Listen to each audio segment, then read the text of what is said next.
就是觉得自己做了那么多年，就是觉得自己做了那么年，我太用力了，因为我们的数据流量都不好。这个视频也是我剪的，的确标题党的。我觉得这件事其实就是我自己的错，我自己的错。和猫注现在本来就很难的，我觉得我自己个人的行为害了我整个团队。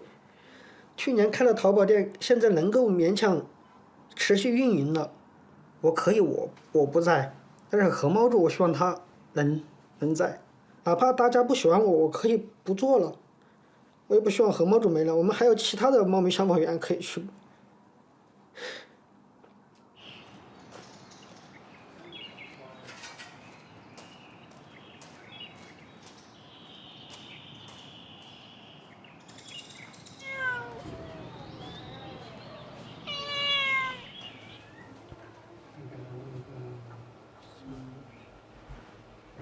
我喜欢猫，我就能救我就救啊，我不会管别人的呀。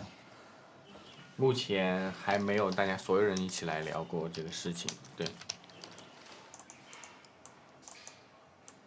我们也不知道该怎么去解释。